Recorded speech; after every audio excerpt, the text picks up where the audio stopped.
Good evening, everyone. I'm going to call this meeting back to order. We were in camera session for the first part, and my apologies to everyone that's sitting here in the gallery and online for being late. That's my call, and I know some of you expect us to start sharp at 6 o'clock, but it is now 5 o'clock. It is now 5:17. Today is Thursday, June 12th of 2025. I'd like to begin by acknowledging that we are on the traditional lands of Sahoba First Nation, part of Mi'kma'ki, the ancestral territory of the Mi'kmaq people. Item number 4, approval of the agenda. Is there any additions or deletions? If not, I'd entertain a motion to approve the agenda as circulated. Moved by Councillor Phil Mooney. Do I have a seconder? Seconded by Councillor Jim Baxter. Motion on the floor for approval of the Committee of the Whole agenda. All those in favor signify by saying aye. Aye. Opposed? Motion carried unanimously. Item number 5, declaration of conflict of interest. If there's any item that comes up for any of you councillors that you perceive to be in a conflict, please notify me and step away from the table, and I'll make sure that your declaration is recorded in the meeting minutes.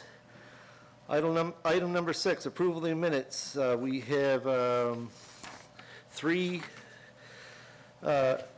meeting minutes for April 16th, Special Committee of the Whole, April 29th, Special Committee of the Whole, and May 8th, the Committee of the Whole. Is there any errors or omissions in those agenda meetings minutes? Seeing none, I declare them approved. I think that's the word I use. Declare them approved? Yep. Yeah, declare them adopted.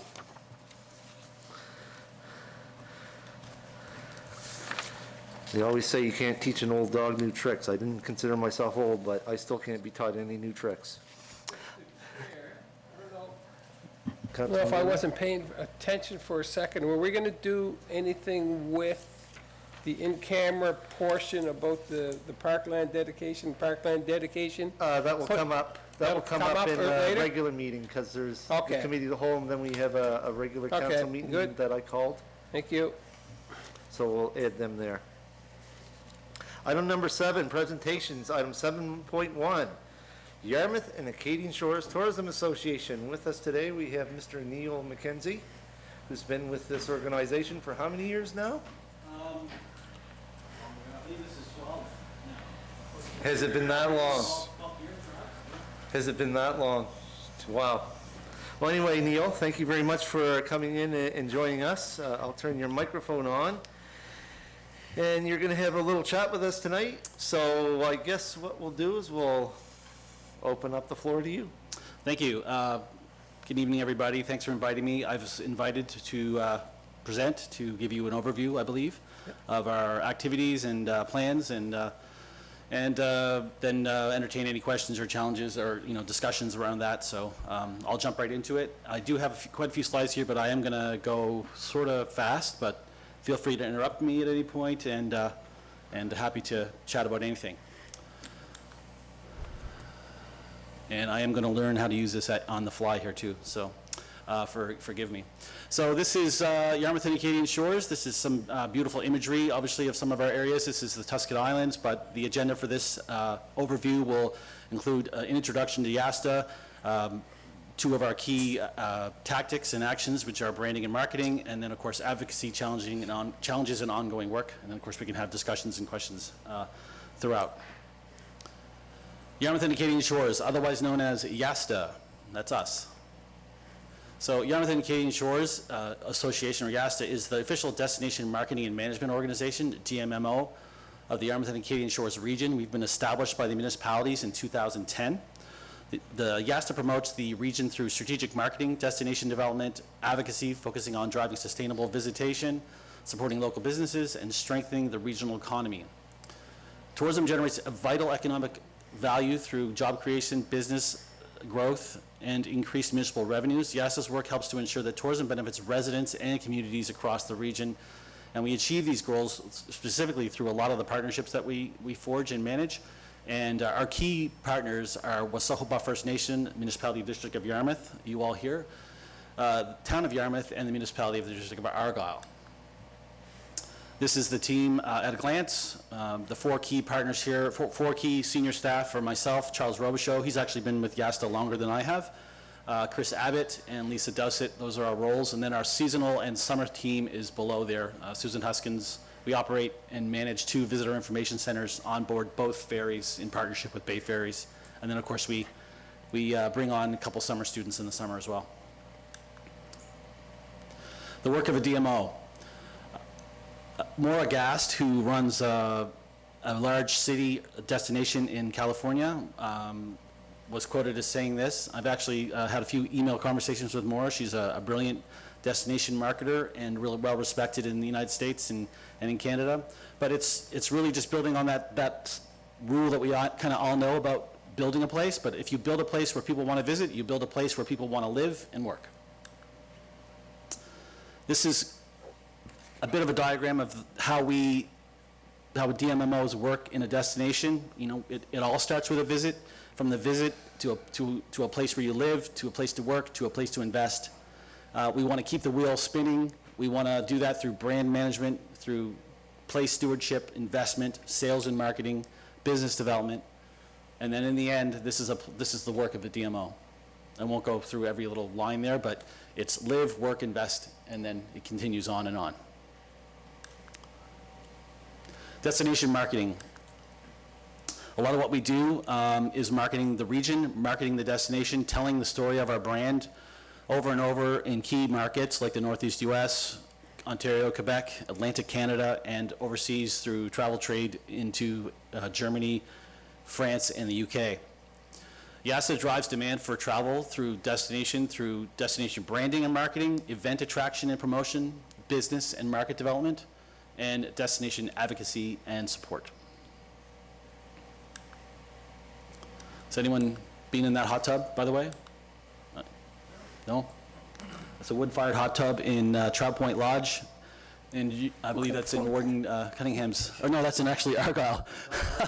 You have to actually generally drive through your district to get there. So yeah, so I always make that mistake.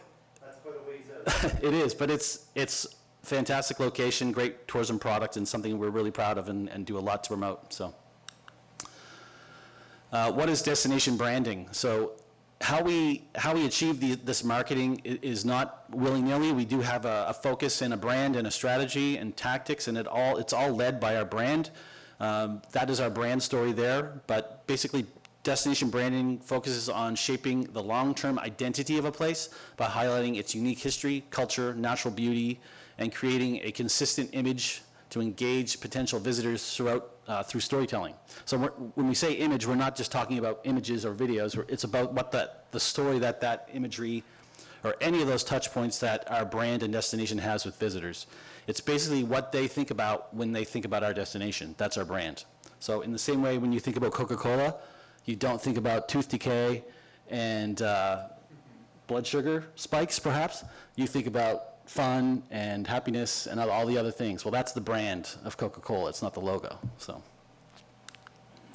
sorry for any of the Coca-Cola drinkers here. We do all this through brand positioning. This should seem pretty on point for everybody that lives here. That we have a lot of nature and access to excellent culture and beautiful nature and open spaces. So this is the underlying theme that we have throughout our branding and our storytelling.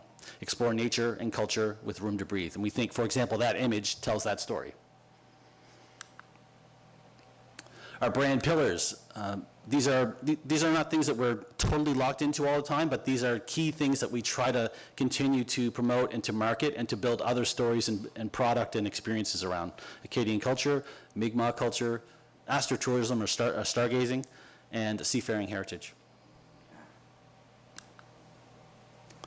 We do this through multiple channels. So omni-channel marketing just means that we're in lots of different places. Again, all in our same markets, Northeast US, Canada, Eastern Canada, and Atlantic Canada, and a little bit overseas. Some of the channels that we do, traditional print marketing, this is our latest activity guide, French and English. We do a fully translated French and English guide in-house. We sell all the ads, do all the design and layout and content in there, and then we actually have that printed locally in Nova Scotia, and then we do all the distribution and pushing that out to the market. So we push that out through visitor information centers around the province. We give that out at consumer and travel trade shows. We have that at our visitor information centers on both the Fundy Rose and the CAT, and accommodations and other providers like short-term rentals or Airbnbs, or basically anyone that we think would be good to have this, we'll do this, campgrounds, et cetera. Malcolm, who put these guides together, is the lead designer on these, was really proud of this quote when he said, "Your guide is one of the most helpful pieces of trip planning material I've ever used." So we didn't get a name of that person, but that was a recent attendee of the Congrès Mondial Acadien in 2024. This is an example of some of our digital marketing and, of course, our website, which is our largest owned media channel online. We manage and design and manage that. Again, a bilingual website. This is a bit of our traffic and where it's coming from, about 130,000 visitors a year, so that's approximately 10,000 a month on average. 40% of that is organic, so those are people that are searching out content that we have and finding it on their own, not necessarily through paid channels like paid ads and other things. Most of our traffic is Canada, the United States. A little bit of UK as well, but the majority is Canada, the United States, which is good because that's where we're marketing. Some more examples of paid channels, examples of our ads here. So you can see how these ads fit within the stargazing and nature, open space, culture pillars that we talked about earlier. And one of the other channels we have a lot of fun with, and sometimes we have really great results. Last year, we often partner with influencers. So influencers are people that have audiences that align with the markets that we're trying to attract. So we often try to work with influencers in Atlantic Canada, Ontario, Quebec, or Northeast US. So both Renee, Jordan, and Jess Litras we basically went after these folks to try to get them to take the ferry from Maine, come to Yarmouth and Acadian Shores, experience all the things that we have here, and then tell their large audiences about their experience here through video, photography, reels, and other media that they have on their channels. So last year we really had a great experience with them. One of the campaigns we ran had a total reach of almost 500,000 with 4.7 million impressions and 71,000 total engagements. And engagement is a like, a comment, a share, any of those things on specific media. And this, when we look at all that engagement and all that content, it has a campaign. The campaign generated approximately $650,000 in estimated media value. So YASTA's contribution to that project was about $3,000. So through partnership and sometimes getting lucky with influencers, we're able to really expand our reach and reach that market that we're trying to reach in the United States, which is expensive to spend marketing dollars in. Consumer trade shows is another place where we have really great conversations and a lot of engagement with the people we're trying to attract. So we're either working directly with, we're either at a consumer show, for example, so those are shows where we're at shows like in New York or Boston where we're meeting with people that are looking for travel destinations. So they're walking in with a brochure and they're going up to us and they're saying, how do I get there? I want to come to Nova Scotia. I have family, or my grandparents are from there, or I used to live there, or I went there in the summertime. I want to go back. How do I get there? So we're there to give them visitor counseling. We're there to tell them how to get here and what to do when they get here, and we're happy to do that. So, and we get a lot of great insights from visitors too when we actually talk to them firsthand. We attend multiple shows a year. Up there, we've been to the Cruise Canada New England Symposium. I just returned from that event this morning, actually, and that was been fantastic. That was actually in Halifax this year, the Cruise Canada New England Symposium. So we had a lot of access to cruise lines and cruise line executives, and we were lucky enough to actually do a familiarization tour with them down the South Shore, including Yarmouth and Acadian Shores, and I just dropped them off in Digby this morning at about noon, or no, must have been 10 because I got them on the ferry. So, so these are the kind of the consumer trade shows we go to. We also do a little bit of out-of-home marketing. You've seen our vehicle, hopefully, and that's marketing too. We use that for activations Here, we parked it in front of the Frontenac before we got a parking ticket, but we left it there as long as possible until as many people could see it, and then we took off before it got towed away. But we also have an online store selling branded merch for the destination. That apron there is one of our biggest sellers. That's the Roppy Pie secret formula. So it's potato minus water plus chicken equals pie. That's a really big seller. And we last year we actually just started selling shirts, kind of promoting the Little River Duck Dog and kind of having some fun with that. So people really like that too. One other way that we work to bring visitors to Yarmouth and Acadian Shores is to write and attract people that have large events or are looking for destinations to host their events. So those are conventions, sporting events, media events, and these are some examples of bids and events that YASTA has delivered or delivered in partnership with other organizations. Those would include the TMAC, the Travel Media Association of Canada, the 2022 Everest Curling Championships, Nova Scotia Music Week in 2023. Of course, we partnered with the Congrès, doing a lot of marketing, doing a lot of digital marketing around that event to try to build demand. And that was fantastic. We all know the success of that. And we are happy to report that we're also hosting Music Week this year in October, from October 23rd to 26th. So we're really happy about that. I've also produced several bids this first quarter of this year, and we're really hopeful to hear some answers back on those too. So I'll be reporting on those as soon as we hear. Another thing we're working to do to grow visitation and build business and build capacity is under the luxury expedition cruise market. So our port and our harbor really can't accommodate, ships with 5,000 people on it. We're not there, and we don't have the infrastructure to do that, and we just don't even have the busing, for example, to be able to do that. But there is a specific niche within the cruise market. Specifically, it's called luxury expedition cruising, or classic lines. So those are smaller cruise ships with a little bit shallower draft, a little bit more capacity for us to handle them. So passengers around 300 to 500 or 600 we could do. And those are the people that we're marketing to. So these are some examples here: Silver Seas, Regent Silver Seas, Oceania Cruises, Seabourn, Pona. We're happy to report that we have Pona arriving this year in October. We have 3 visits from Pona from 3 different ships. So we're going to have, hopefully, without any weather cancellations, we'll have 3 inaugural voyages into Yarmouth Harbor from Pona, which will be fantastic. A great thing about them is that they're really excited about all the Acadian product we have here and the French-speaking people and the culture. So we'll have lots of French-speaking guides for them that we can promote all of that, and of course they're going to do all the other things in the region as well. So we're really pleased to see that. That's a great opportunity for us because cruise lines like to come after the ferry season. So basically our ferry will end October 15th, and then cruise lines start to come basically the beginning of October into November. So it's a nice way to really build on seasonality, to build more capacity and keep our tourism season going.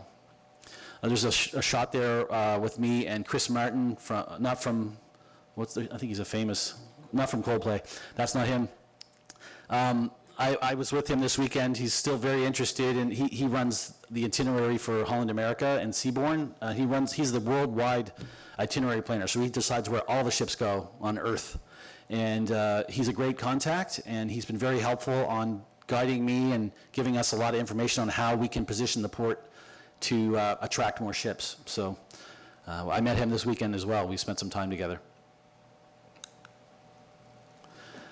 Advocacy and support. You've probably all heard me ramble on about the importance of the ferry and our access to the United States through that channel, and also other things that affect the tourism industry. We will continue to do that. That's a big part of what we do. We've been really engaged with the 21 FSP economic impact. We're excited to have that final report out. But we also do other things to support the industry. Advocacy, customer service. We're doing a program now with TIANS, the Tourism Industry Association of Nova Scotia, to help organizations amp up their customer service. We're doing that free of charge for them. It's through this program. Of course, we work with other partners like the Yarmouth Chamber of Commerce, the Western Region Economic Network, and Ignite Labs, for example. So we're very engaged and plugged into all of that, and we'll continue to promote and advocate for our tourism industry with all our partners. Some of the challenges, some of the things we have here is, of course, we all know about the on and off situation with the ferry. Things have seemed to stabilize with that, and we'll keep a close eye on it, but we are still precariously aligned with that, so we need that to continue on and grow. We still have a lot of compression in Nova Scotia, and certainly in Yarmouth and Acadian Shores, most of our visitation is from June to September. We really want to grow September, October, November, and the doldrums of January and February. It'd be great to have more business in there as well. And of course, there's some challenges with operations and business hours of operation with businesses not aligning with when visitors are here, which is something we're trying to tackle through different processes and planning with operators.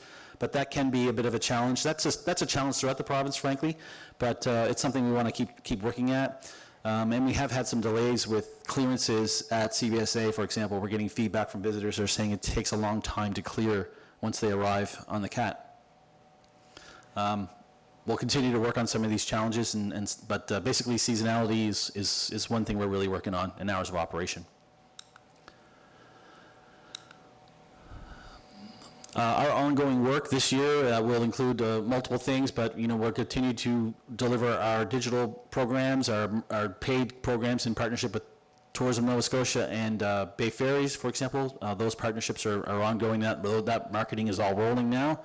Raising awareness of the destination as a top destination in Atlantic Canada, targeting high-value visitors during peak and shoulder seasons, and of course, we'll continue to also focus on attracting impactful events to support economic growth and community benefits. We'll also be collaborating this year with the Wren to enhance their trail program. The Dark Sky Trail will be helping to enhance the mapping component of that program, that project. And we're also, as I said earlier, we're working with tie-ins to deliver HR support and other programming support for the tourism industry locally. And we're also including to track and monitor data around our destination so we can better market to those visitors. So that's what I have right now. So we'll continue to promote, market, sell, and engage potential visitors, and this needs to be reinforced over and over again. We need to continue to market and tell the story of our destination and grow. By addressing the need for destination promotion is not a benefit and well-being of everyone is in the community. It's a common good. It is an essential investment in developing opportunities and building a quality of life that benefits all residents of the community. That's from Destinations International. These are some examples of our partners, and I can basically wrap it up from there and start talking about questions. Oh, this was the last slide. I thought this was funny. This is when I gave ChatGPT a prompt to ask it what it knows about me, basically what it thinks my office looks like, this is what it came up with. So it did pretty good. I don't know if those are beer on the counter on my table or not, but they look like that, but I think it's pretty good. So, and I don't know which one's me, the one in the seat or not, but AI is changing everything. This is cute, but it is changing everything. It's changing digital marketing, it's changing event promotion and attraction, it's changing how we position and promote ourselves, and we're leaning in on it. We're learning as much as possible, my team and I, and we'll continue to try to ride that wave and stay as relevant and stay on top of that as much as we possibly can, because it is impacting everything. Some reports there if you need any questions. Yep. All right, questions. Councillor Phil Mooney, you have the floor. Thank you, Neil. Very good. It's been nice to work with you over the last several months again. Maybe just touch on a couple of things for us. Is the room levy fund Sure. and the moving to your new location. Yep. And you might be able to replicate that thing in that location, except you'll have a Ultramar and a Tim Hortons out Right. the window. And maybe how you envision the new, what is it, what's the official name? Councilor Muse, is the Coastal Credit Union? Credit Union Rexplex, where that fits in some of the things that you go out and promote and want to bring to Yarmouth. Sure. So the first one was the levy, the second one was the new move, and the third one was the new center. Yeah. So the levy, in a nutshell, there are municipal bylaws in place in the municipality of the District of Yarmouth and in the town of Yarmouth to collect 3% from visitors who stay in registered accommodations. So if somebody stays in a registered accommodation, which is basically anything that's required to be registered under the Registry Accommodations Act in the province, other than campgrounds, for example. But if you're a fixed roof accommodation, like a short-term rental, an Airbnb, a cottage, a traditional B&B, a hotel, motel, lodge, you are required to collect 3% from your visitor's stay, from the visitor, not the resident, but not the owner of the property, but from the visitor, and remit those funds to the appropriate municipality. So if that was in the municipality of Yarmouth, you would remit those funds to the municipality of Yarmouth. And those funds would be, by way of grant, sent to YASTA, and then immediately amplified with the other partners' dollars, and used for all the things that we just talked about on this slide deck.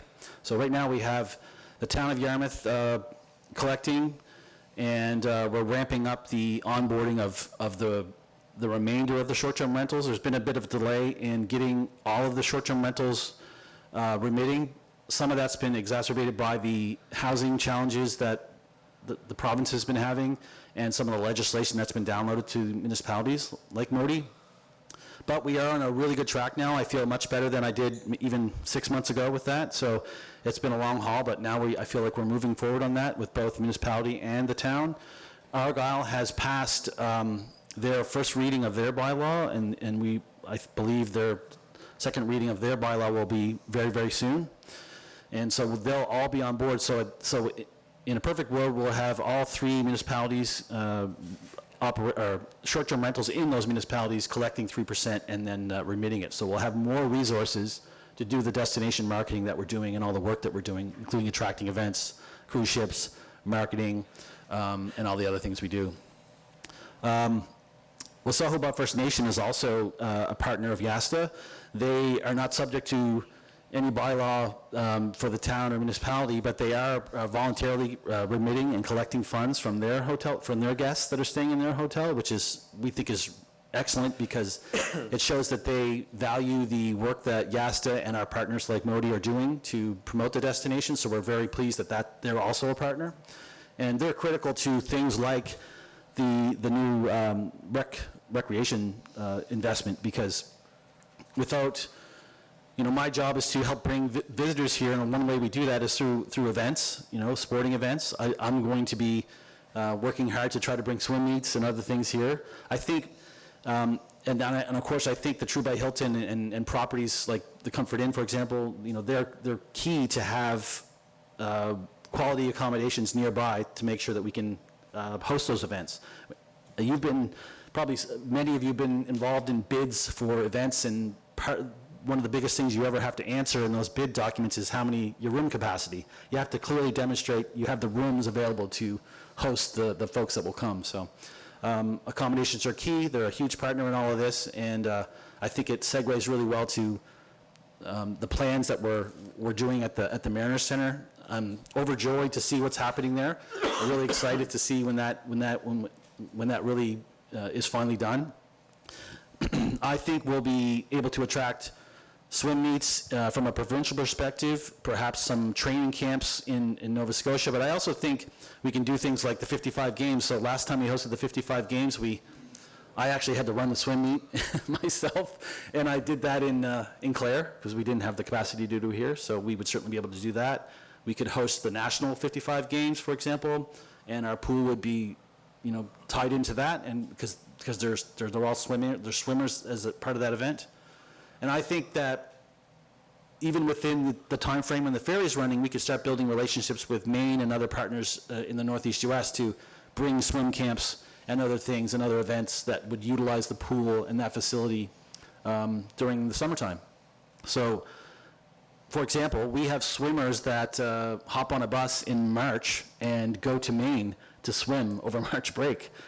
We could have it going the other way. We could build those relationships in Maine and have those kids take the Fundy Rose, for example, and then come here to swim and be here for a week with their parents, staying in hotels and spending and doing all the things that you do when you take your kids on a sport vacation or, to a swim camp or something like that.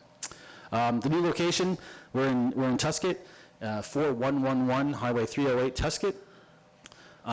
John hasn't been over, but I guess we'll see him at some point. He'll come over to have a look.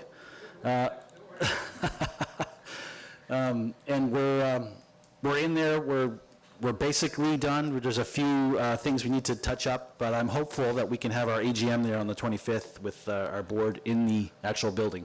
You actually did a meeting there, but we had to sit in a closet to kind of do the meeting to get it done. So, but we're getting there, and I'm really excited about that because it's kind of growing up for the organization, and it's a bit of a destination showcase. That's the plan for that office, is to kind of showcase the region and the DMO as a proper destination marketing organization for the region. Thank you, Neil. Any more other questions from councilors? Councilor Daniel Muse. Great presentation, Neil. Question on the levy fund. How successful has that been in the past? Well, we've always had it in the town of Yarmouth. So since 2007, there's been a levy in the town of Yarmouth for hotels with 20 rooms or more. And it was a static rate at that time. It was $2 per night. But at that time, it was the Rod Grand, the Best Western, the Comfort Inn, and the Lakeland Motel. So since 2007, we've been using those dollars to invest in everything from Communities in Bloom events, 55 Games, Music Week. All the large events that we've hosted have all used dollars from that fund and then amplified with provincial or federal dollars and also Modi dollars and Argyle dollars to deliver all of this, because we know that there's excellent economic return on investment for events. They fill hotel rooms, they fill restaurants, people buy gas, all those secondary multipliers from events. So it's been really successful, and I truly believe that because I've seen it. I've seen the return on investment. I've seen how events, invigorate a community, and especially in the dead of winter, or if there are events that really align with what people are passionate around here, like hockey, for example. But I've also had lots of calls and inquiries from other destinations that want to ask how YASTA is modeled, the model of YASTA, which is a bit of a hybrid model where we have municipal partners, but we also have hotel partners through the levy, because some DMOs are set up strictly with just hotel dollars, and sometimes they do well, but sometimes they also are quite precarious because when the occupancy is low, they can also have less budget. So I think our organization has a real stable model, and I think that answers your question. Hopefully it does, yeah. Yeah.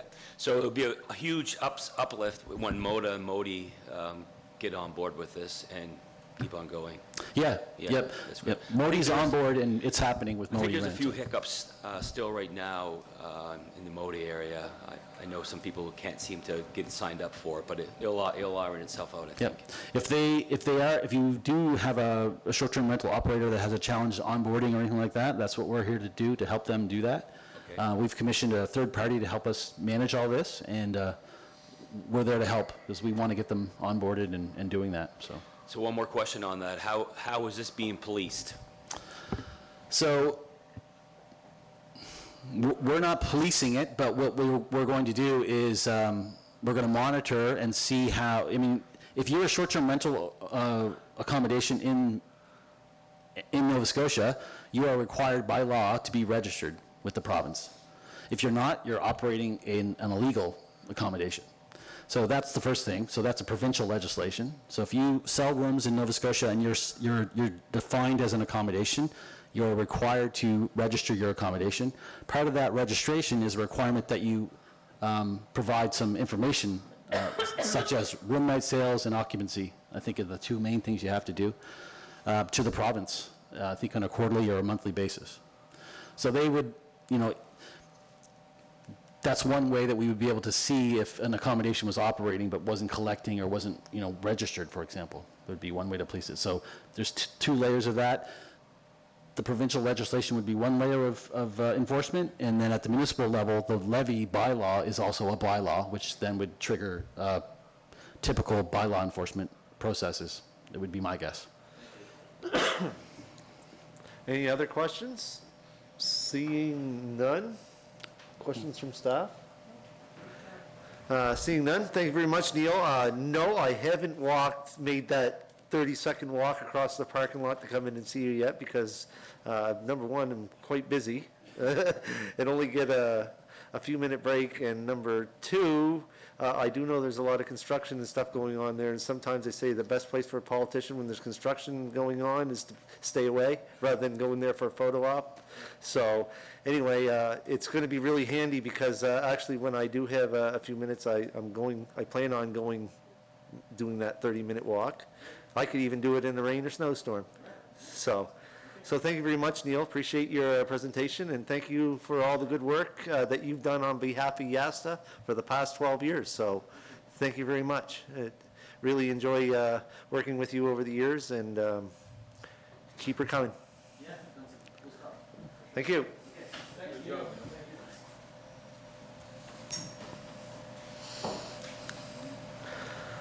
All right, moving on to our next presentation, item 7.2. Mr. Mark Brewer, our communications officer, has got a little presentation for council. So what I'm going to do, Mark, is I'm going to turn on your microphone. Your microphone is now live, so as soon as you want to start, Well, the floor is yours. now that you have seen all the most exciting and fantastic pieces of the region of Yarmouth, I get to follow that up with some strategy, so it's good. Good evening. It is really good to be here today. I have been on the team now for 8 months, and this is my first opportunity to present in front of council, and so yeah, I'm excited about this, and it's been a great experience thus far. You might be wondering, why do we have a communications officer? Why do we need a communications strategy in the first place?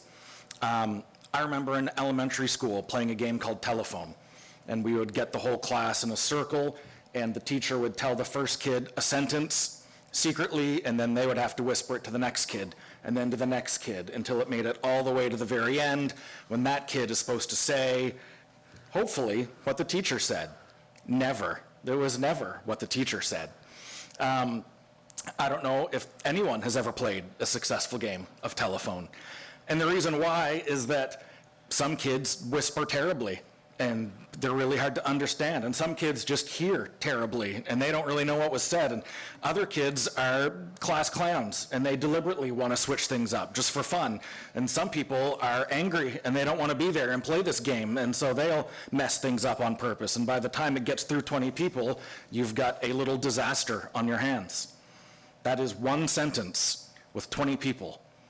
So when you take a much more important piece of communication and try and deliver it to 10,000 people in a municipality, that is why we need a communication strategy. That is why it's good to know what we're saying, how we're saying it, when we're saying it. It is my job as the teacher to make sure that kid one and the last kid are hearing and understanding the same thing. That's the goal. And we live in an age right now when communication is volatile, it is difficult to control.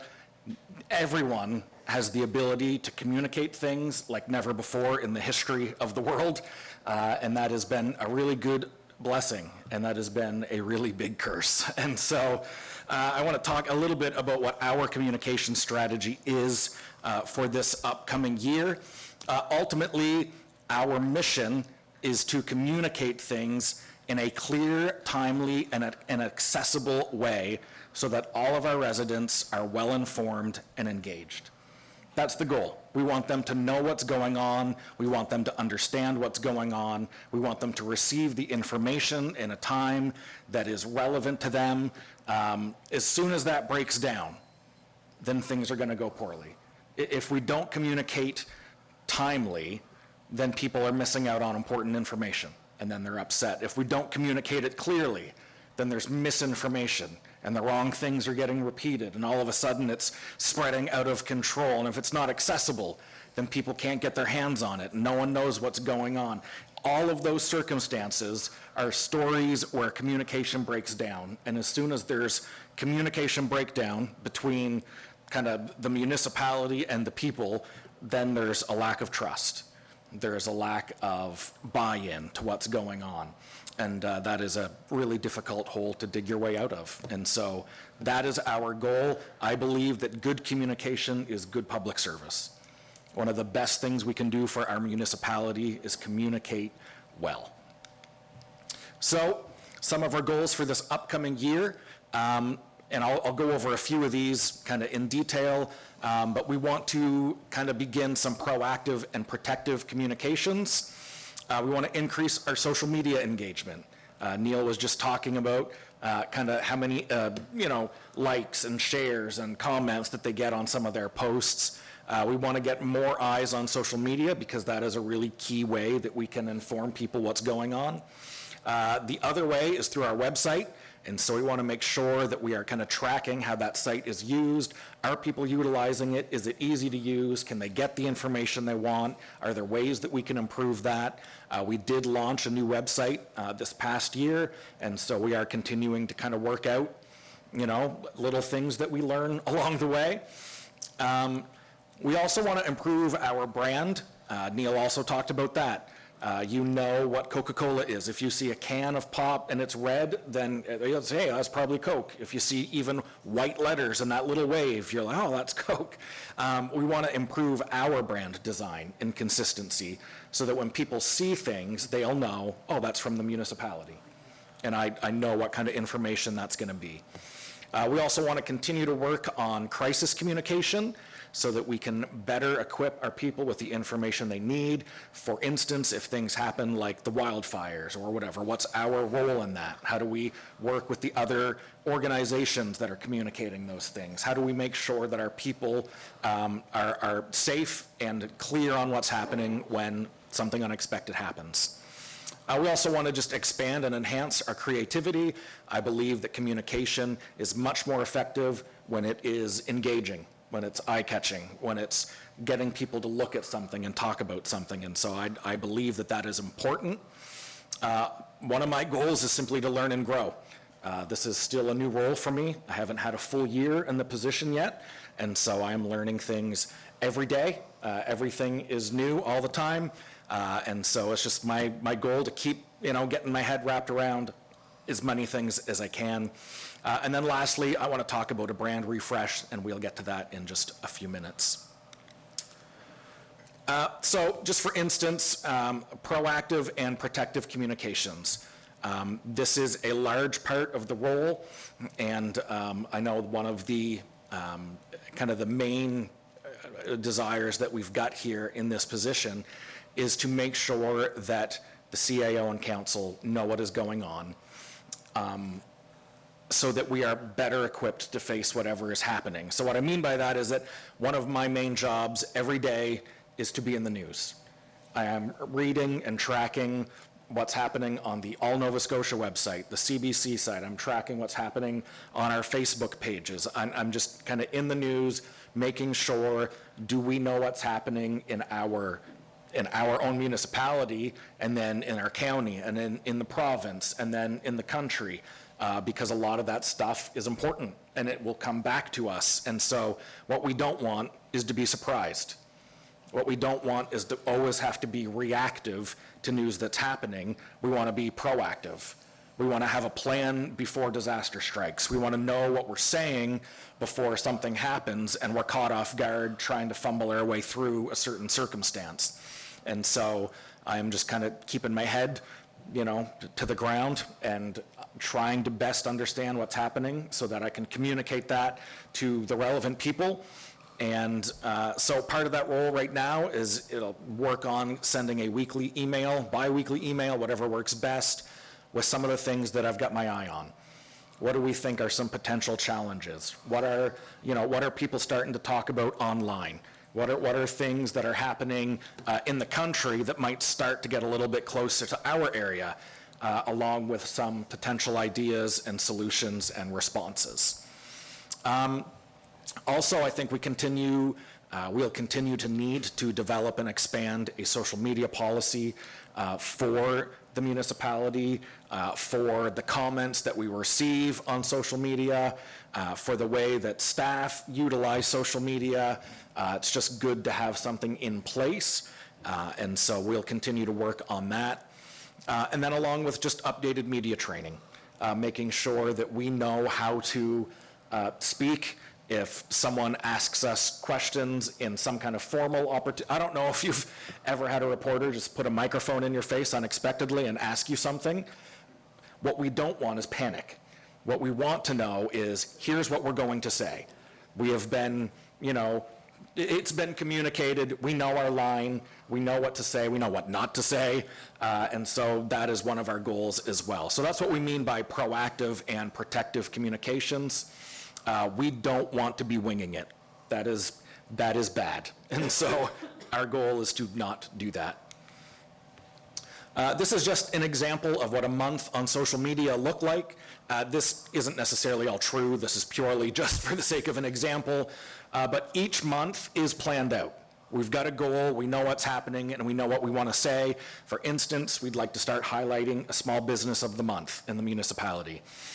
We'd like to start doing a get to know your counselor so that you guys can talk about who you are and what you do, a little bit about you, so that you're not just strangers at a meeting on a YouTube video or whatever the case is. And then all of our regular posts, just when meetings are happening, when there's updates, when people need to know certain things. And then every month has its own unique things. September, for instance, would be Labor Day and offices are closed. And then at the end of the month is Truth and Reconciliation Day. And are we putting a flag up for that? Are there events going on? Back to school's coming. Are there safety things we want to go over? Just again, Cape Forshire, there's cruise ships coming. Do people need to know about these things? So we are planning every month in advance what goes up on social media, so that it is, on purpose. I had a gym teacher always tell us that if you fail to plan, then you plan to fail, which is a little ironic. I don't think he ever planned a lesson in his life. We just played dodgeball. But the quote stuck with me, and I think it's valuable. And so we do have goals for social media. We're not just kind of winging it as we go. I have two audiences as the communication officer. The first one is internal. That's what we're communicating to our staff and to council. And so there are multiple ways that we utilize communications. We do an internal newsletter to the staff. We've got our bulletin board in the kitchen area that gets used every month in a different kind of way. We communicate through email, in person. They also use the website and social media, but that's more of it's there and you can check it if you want. That's not something that we push for them, but we have to communicate different things in different ways to different audiences. And not everything that gets communicated internally should be communicated externally. And so we're trying to find the best ways possible to communicate to our staff team. We're in the middle of a survey right now where we're trying to figure out, are there other ways? What are your most effective ways? What are your least effective ways for communication? And so it's a thing that we're always working on. You'll never solve communication. It's going to change all the time. And so that's internally and externally the way that we communicate. A big one, again, is social media. It's our website.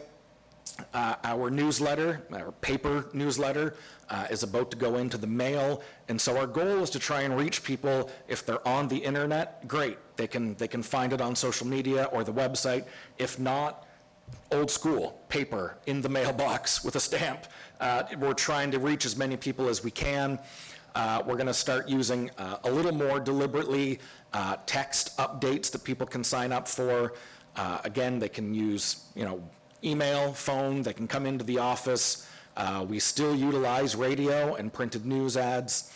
So there are a lot of ways that we are communicating with the public. One of the great frustrations of communication is that if you think you did enough, probably not.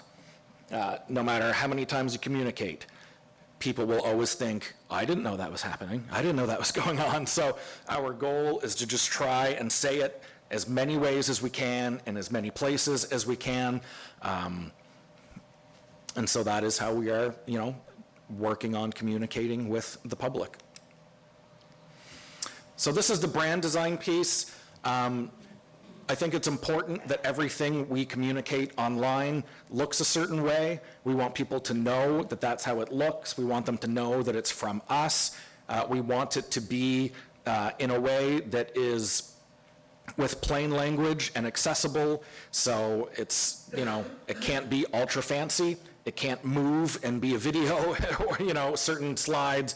And so we are utilizing kind of a template where the same colors, the same font, kind of the same idea is being used in each thing that we post, so that when people see it, they're going to know, hey, I recognize that. It's uniform, it looks good, it's not just thrown together. And so we've already begun that. We've been doing that for a while now. And so that's good. You want that. You want brand consistency. We don't need to go into a marketing kind of meeting, but that's something that is valuable and we do take into consideration, and something that we'll just continue to work on from, like I said, current day forward. And then lastly, I want to talk briefly about a rebrand proposal. And here's what I mean by that. The top right logo there, that is our brand. That's our logo. Most organizations will do some kind of a rebrand where they will change their logo, their font, their colors, whatever, every few years. Kind of textbook is every 5 to 7 years. It has been 17 years since we have done anything with our logo. Other places, like I said, have done it a little more frequently. Cape Forshue did a rebrand in 2019. The town did it in 2020. Yasta is using graphic designs that Malcolm, I know, had come up with just over the last few years. So 17 years is too long in between kind of a rebrand. And I don't say that just because I think we should change it for fun. I say it because it actually has some valid practical reasons behind it. First, our logo was designed before people were really living online, before smartphones, before tablets, before people really utilized any kind of social media. Now that's the main way we communicate. So we're using a graphic that wasn't designed for the screens that we're using it on, and so it doesn't work well. When it's shrunk down, it's really hard to read. When it's put on a screen with certain kind of sizes, it doesn't fit the right way. It wasn't designed for digital media. It was designed for print, for letterhead, for whatever the case is.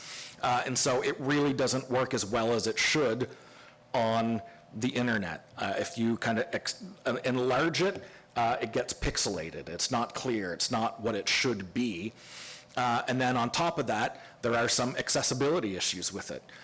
The fonts are very tiny.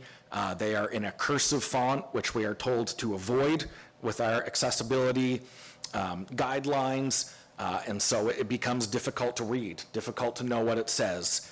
And on top of all of that, it is nice to have a fresh, modern rebrand if we want to continue to look like a fun, exciting, modern place to live. We want young people to stay here. We want young people to come here. Then our brand is communicating something all the time, whether we think it is or not. It says something.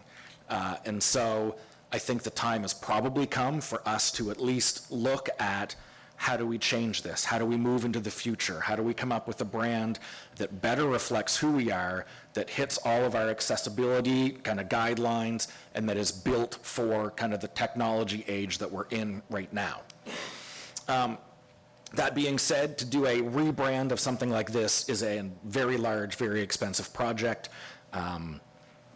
The highway signs Victoria had mentioned, were like $100,000 or something. So you can't just like, hey, let's change our logo. That'll be a few bucks to a designer online. It is it's got to be a well thought out, well planned, budgeted deal. And so that's not viable right now. So that's not what I'm asking, if you all panicked when I said $100,000. What we'd like to do right now, and this year we will plan for the next year, is looking at doing a refresh.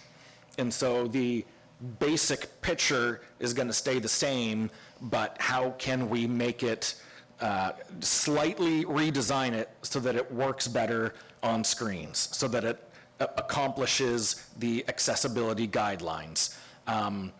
We've also got multiple brands that we oversee that will also all need the same thing. Yarmouth Rec and Cape Force Shoe, the business park.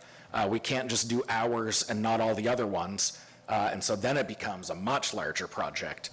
So what we're looking at is a smaller approach this year, more of a refresh, where we would work towards altering it in some kind of simplified way so that the same feel and same look is there, so that we don't have to change every sign in town and on the highway, but it'll be a lot more usable, user-friendly, and modern for the things we're trying to do. So this year would be planning for that, kind of exploring the options, exploring the scope of work, figuring out what we're looking at for a budget.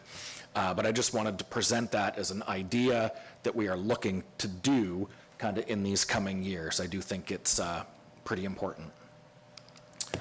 So that is kind of what we're looking at for a strategy in the year ahead. Like I said, I'm still learning as I go. And so I'm sure, you know, one of the best communication strategies is to be flexible and adapt as everything changes. And so that's what we've got going forward. Who knows what it will look like in the days ahead. All right, questions? I see Councillor Lauren Cushion, you have the floor. Well, thank you, Mr. Warden. Thanks, Mark. I can't stress the importance of the communication. We have so much out there now that we don't know what to believe. But however, communication doesn't guarantee you success, but lack of communication will contribute to failure. So it's very important that we do communicate. And everybody is not online. Go to Facebook, go to websites and whatnot. You know, it's a problem there. I don't know how we could increase that communication to the people who are not internet friendly. Yeah, it's, I Because mean, we're it's- working right now with a new internet system, and I haven't found it friendly tonight. yeah, that's a challenge for us, for every organization who's trying to communicate to all people and all generations.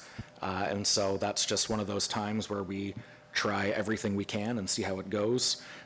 Like printing the paper newsletter, that will hopefully be helpful to people who are not online.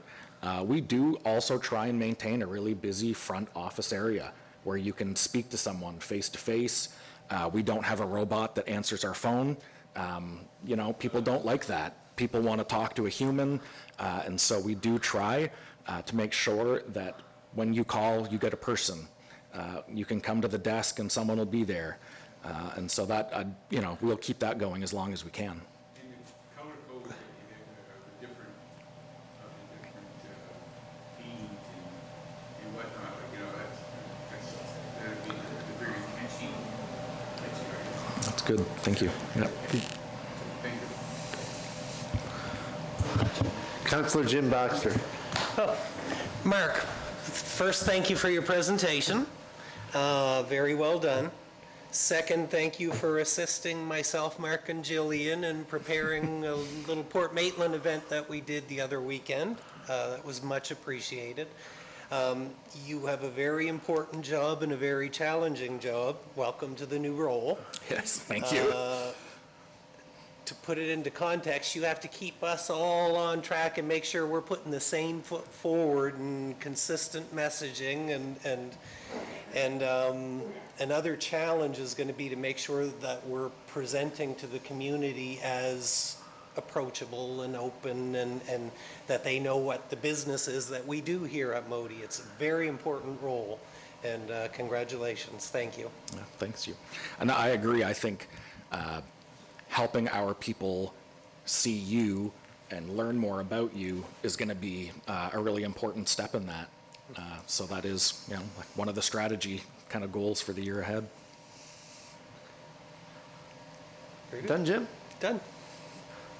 Deputy Warden Trevor Cunningham, then me. Thanks for the excellent No, sorry, then Bill, presentation. then me. And I probably wasn't quite as aware as I should have been about the logo in the context of the screen technology. So that's an important consideration, because you want it to load properly and so forth. Otherwise, people just want to hear what we have to say if it doesn't load on the screen.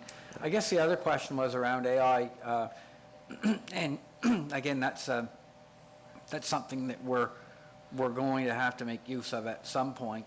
I've heard that some organizations make use of AI to answer basic questions for some folks, and that cuts down on doesn't cut down on, but allows staff to do more productive work. So, I mean, where it's, I agree, and I don't understand the issues that well, but I agree that it's important to talk to somebody. But on the other hand, if there are efficiencies and it accomplishes tasks and satisfies the public, then that may be something that we may want to consider for some facets of what we do.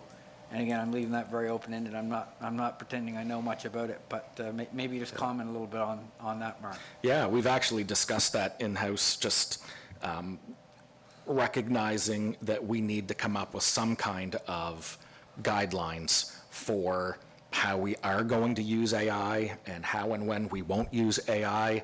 A lot of it is that it's changing so fast that, you know, it's really just making sure that, you know, we understand how it can be used in certain ways and ways that it might not be beneficial.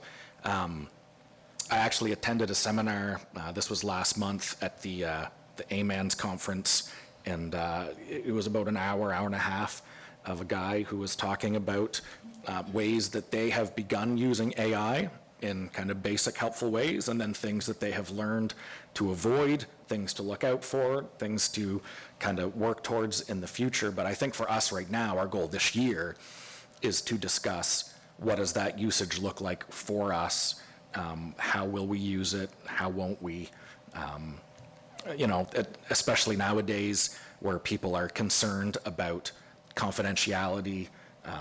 You know, everyone's a little paranoid right now with Nova Scotia Power and their information, and AI has access to their information. And so, yeah, it's certainly not anything we're going to jump into without planning, but it's also something that does offer some really promising opportunities in the future. Yep.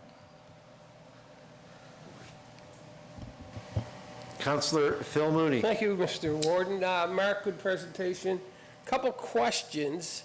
Well, the first thing is, on Saturday from 10 until 2, this is my communication piece, Valiant District Fireman's Day in Deerfield, come on out, barbecue, dunking booth, some games, tables there, so come on out and see us out in Deerfield. That's my communications piece right now, but a couple of other things is we're in several entities between other municipalities, right? Like the Mariner Center, Yarmouth Area Industrial Commission, you know, the Waste Park. How do we come up with a consistent message between the three municipal units? Like somebody saying something else and we're communicating, or one of the other municipal units is communicating a different message than us? Yeah, so one, kind of the main guideline I use right now is if we want to share something that's happened at the Mariner Center, say for the project they're working on, I don't ever write that. I will only share what they have created. And that way I'm only sharing something that they obviously feel comfortable putting online. They agree with it, they vetted it, whatever. And so if we're trying to share news that the town or the municipality of Argyle, I will always just share their information and not try and give language to what they're trying to say. And so that's been helpful. We do communicate with the other, with Mike, who is communications with the town. I have chatted quite a bit with Scott Muse, who's at Argyle. Whenever we need to coordinate something, we will work on that together, and we will agree with what is being said before we all post it, or we'll agree that one of us will post it and the other ones will share it. So there are, things we take into account with that. Fortunately, we've never had an incident where, the town communicated something that was the opposite of what we communicated. Hopefully that won't happen. But that's how we're avoiding it right now, is simply sharing what they're already saying. Yeah, and I think the biggest thing would be, under that, guys, would be Remo-related things, right? So you get one Yeah. consistent message coming out. And the other one kind of piqued my interest a little bit when you said about highlighting some businesses on the website. And I was thinking, and I saw another municipal unit, I think it was in Alberta, maybe Wood Buffalo, is their website actually showed or highlighted some real estate. Like if you went to the real estate company, say, on a rotational basis, what do you have on the waterfront? What do you have at lake frontage? What do you got something close to town? And they shared, even though they didn't make any claims on any of the things that was listed, well, septic, all the other things, but they shared, they said it was quite successful. They shared on their website some real estate listings, and it worked quite well. Is there anything that we could do in that vein if you worked with some real estate companies in the local area? I'll be honest, I've not thought of that, but it is a creative idea. We do have a Living Here section of the website where we could probably add a link to something like that. I'm always on other municipalities' websites and Facebook pages, looking at what they're doing, trying to, steal their ideas. We share them. I always ask. It's best practices. Yes, I have emailed randomly different mayors in small towns across Canada, and they always get back to me. It's been really great, actually. I've been pleasantly surprised. But I do keep track of what others are doing so that we can use ideas like that. I like that one. So we'll look into that. Okay, good, thank you, and it's been nice. The several months I've been here, it's been nothing but positive working with you. Good. Likewise. Thank you very much, Councillor Mooney. I was sitting up here and I started laughing, Mark, to myself, because you started off your presentation with the Game of Thrones, or the game of telephone, among a bunch of kids. Game of Thrones would be a whole different story Game here. of Thrones would be a whole different story. And there we go. Some similarities, though, that's for sure. Yeah, and I was sitting here thinking about myself and different personalities that we have sitting here on council. And if you started off with one message, well, my attention span sometimes is very short, because all of a sudden I'll see something on the rafters and squirrel. My mind goes somewhere else. And having a communication strategy sort of focuses you. And also we talked about going through there. The class clown might want to change something just for the fun of it, or someone who doesn't hear very well. We've got those personalities here. And it's very important to have a communication strategy. And one thing that I found that really helped us on a large project would be the Mariner Center expansion that we're doing currently. It was agreed back then that we had a communication strategy where all the information come from the chairperson of the organization. So rather than myself and the two other wardens, the other warden of the municipality of Argyle and the mayor of the town of Yarmouth, we decided that whoever was the chair of the Mariner Center expansion would be the spokesperson, and all communications would go through there so that there was nothing mixed up, because communication is extremely important. And back when I started, back in 2008, we talked about social media and stuff. I was actually one of the first ones to get on social media with the old BlackBerry Storm. Nice, nicely done. So, and sometimes, and we talked about the way that things are increasing and ever changing. Well, back then the changes were a little bit slower, but the way that things are happening now, it's just accelerated to a point that I don't know if it's ever going to slow down. And we're talking about AI and other things like that. And we also talked about tonight here about rebranding. and we talked about our logo and stuff. And you had mentioned, I can't remember the exact figure, it was 17 years, did you say, that we've Yeah. had the same logo? We're obviously going to have a discussion about that because during presentations we have, there's no decisions that are made here, but there was something that was brought up with Neil McKenzie in regards to a can of Coke. When you see a can of Coke, you know that's a can of Coke. Yeah. The way that I think of it sometimes, and this is going to be for discussion at a future date, I really like our logo. As far as I'm concerned, it's unique.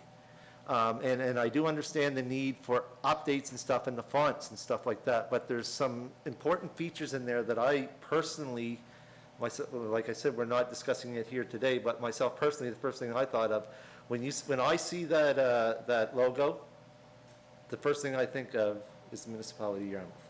And also, when I've been traveling across the province, people see that, and they see the lighthouse and the waves, the land, and all that, they think of that. I'd really hate to see that change a whole lot. I do know that rebranding can cost a lot of money. Our neighbors in the town of Yarmouth, of course, we know a few years ago went through their rebranding process where they come up with the idea of the edge of everywhere and that thing. But to me, I really like our logo. Call me old-fashioned. Yeah, I was talking about keeping up with technology, but also there's other ways of me that I'm a little bit old-fashioned.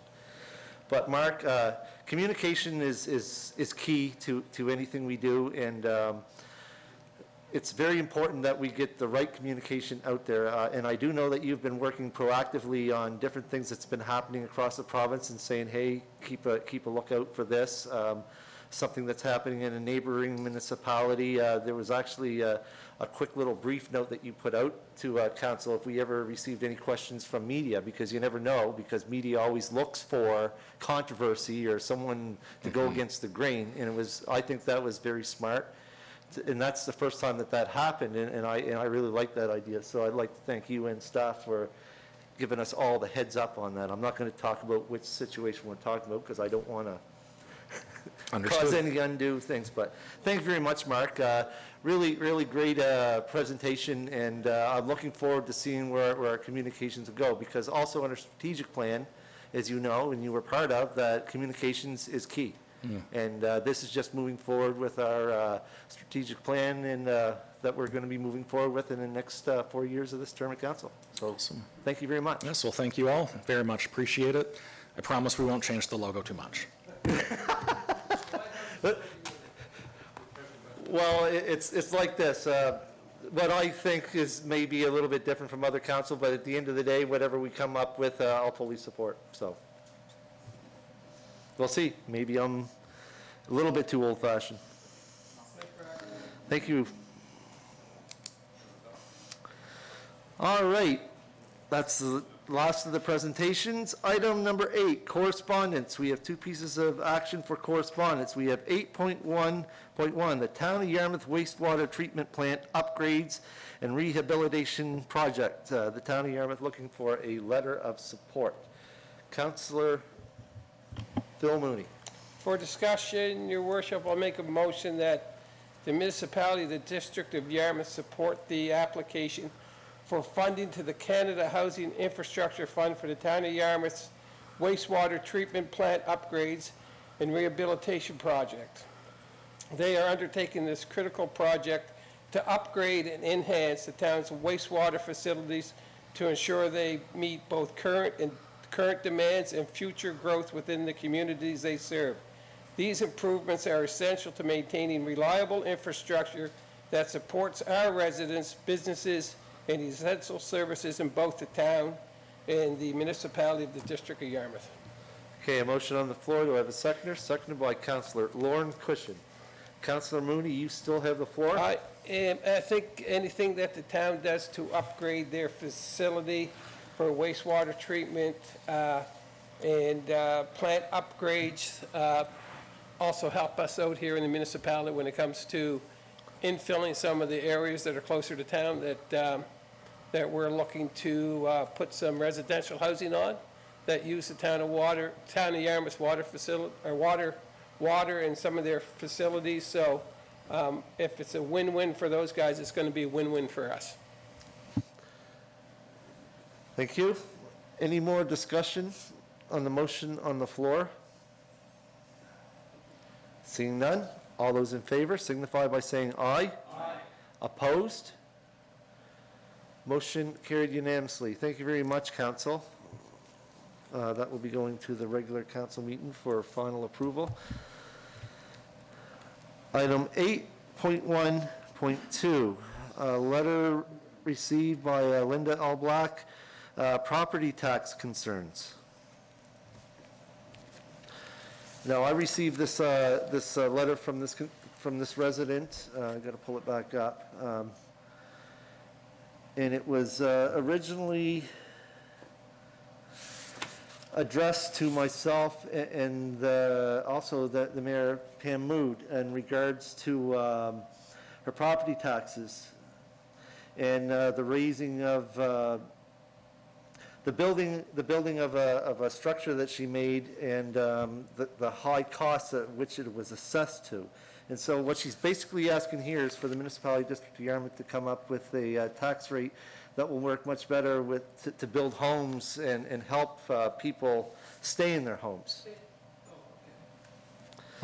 Councilor Mooney? If I could make a motion and then discuss part of the letter, Yep. if that's all right, I'll move to thank Linda Allblack for her correspondence of concerns in regards to taxation rates in our municipality. Even though we do set the tax rate, PVSC sets the assessments of residential and commercial properties.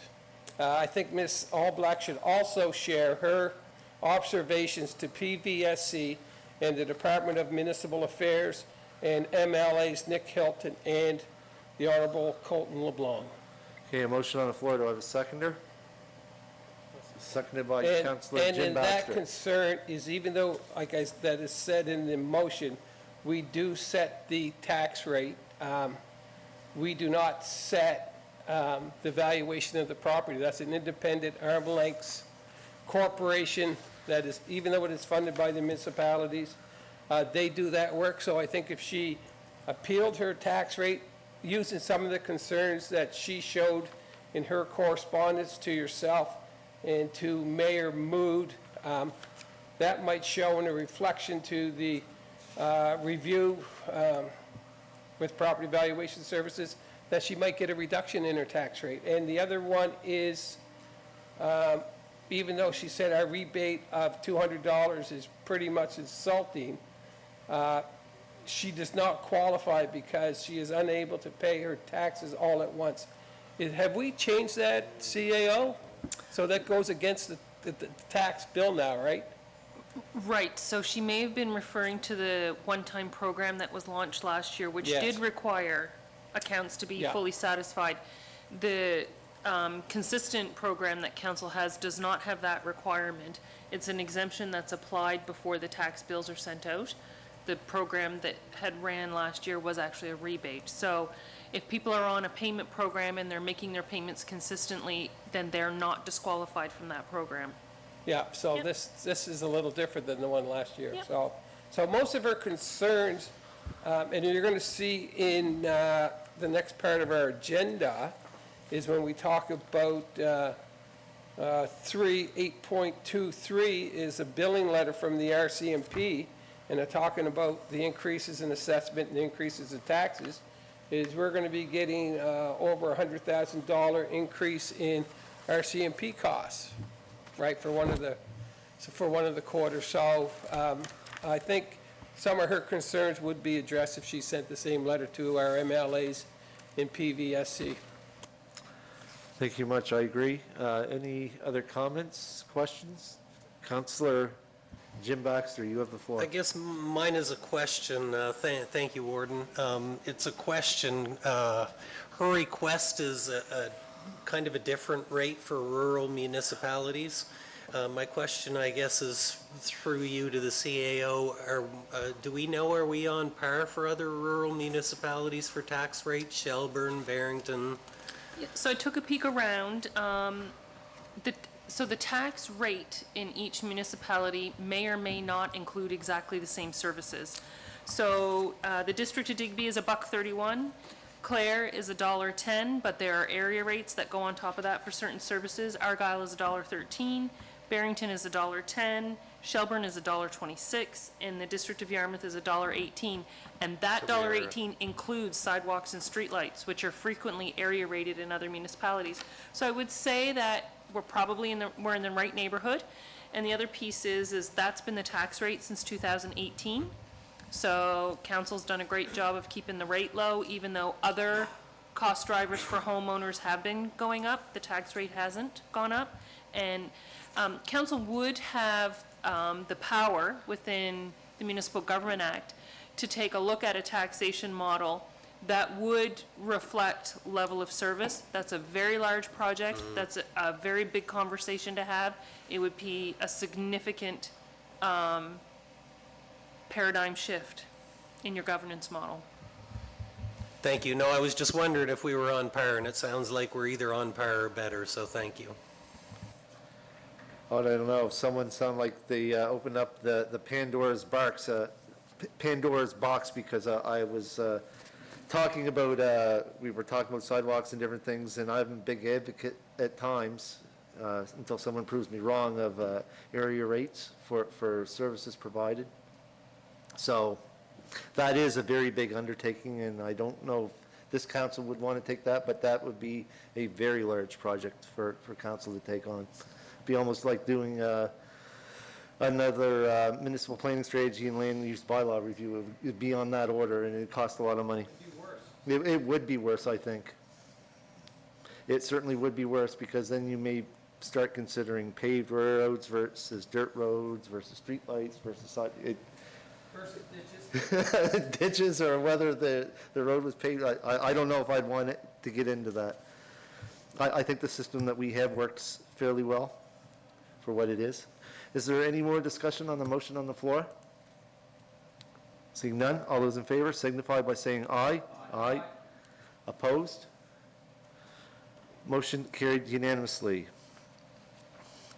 Okay, moving on, item 8.2, we have for information, update on path forward for the ground search and rescue, 8.2.2, building code changes, and 8.2.3, the RCMP billing letter. Those items are for information. Is there any comments in those regards? Mr. Mooney, Councillor Mooney? It's nice to see from the Deputy Minister of Emergency Management that one of their people they're bringing in is Tracy Kroll, who's from our neck of the woods, right? Absolutely. So if anybody knows the area, it's going to be Tracy. I'm related to actually all the Krolls out there, so. So you're a conflict. Yeah, I could be in conflict. We're going to talk about that now, are we? No. Didn't I just, when we were talking to the communications officer, talking about the class clown? I'll leave that at that. Any more comments on those items for information? Item 9, there's no old business. Item 10, new business. Item 10.1, business. Mr. Chair, Did I miss something? on your agenda, did the resolution populate to accept and place on file correspondence for information? It very probably well did, but I, for some reason, just left describe alone. Okay, yeah, it's not on the printed agenda, it's just, so people can see it. Yep. So just the motion to accept and place on file. All right, so I need a motion to accept and place on file the items for information. Moved by Deputy Warden Trevor Cunningham, seconded by Councillor Daniel Muse. Motion on the floor, all those in favor signify by saying aye. Aye. Opposed? Motion carried unanimously. Like I said, it's hard to teach an older dog new tricks. I'm not old yet, but getting there. Item 9, old business, none. Item 10, new business, 10.1, the business parklands, local supply chain. Deputy Warden Trevor Cunningham, you have the floor. Right, and business parks, was in conversation with some folks, and, some of the local supply chains, like we employ engineers to engineer a lot of our projects, and those are pretty big dollar items and so forth, and there are no local suppliers. It's got me thinking a little bit, and I had a conversation with the CAO, and in any event, I think that we should look at writing some of the professional associations and saying, you know, we do a lot of business. Are you aware that there's not sort of a footprint for your industry in Yarmouth? In the business park would be a fantastic, Nova West Business Park would be a fantastic location for such a footprint, physical bricks and mortar footprint in the area. So I'll move that we ask staff to explore this concept a little bit more and perhaps reach out to some professional associations or those organizations that may want to have a footprint in our municipal business park, which is the Nova West Business Park. So reach out to them and let them know that we're here and that you know, we do a lot of business in West Nova, all the municipalities down here, that we have a very capable location for them to locate to. So Deputy Warden, you're making this a recommendation to regular council? Yes. Okay. So motion on the floor, seconded by Deputy Warden Jim Baxter. Any discussion on that? I will say this, Deputy Warden, anytime that we can get any eyes focused on the Nova West Business Park is a good thing. As I've always stated, we have the place and we have the people to help businesses not only start up but grow. So I think it's a great thing. Anything that we can do to highlight the Nova West Business Park is something that we should be doing. Any more discussion on the motion? Seeing none, all those in favor signify by saying aye. Aye. Opposed? Motion carried unanimously. Item 10.2, the exploration of the mayoral system. We also have in front of us an email from residents in regards to the mayoral versus warden governance. During our strategic planning, this item was discussed, and I guess what we're looking for is what council wishes to move forward on in regards to this question.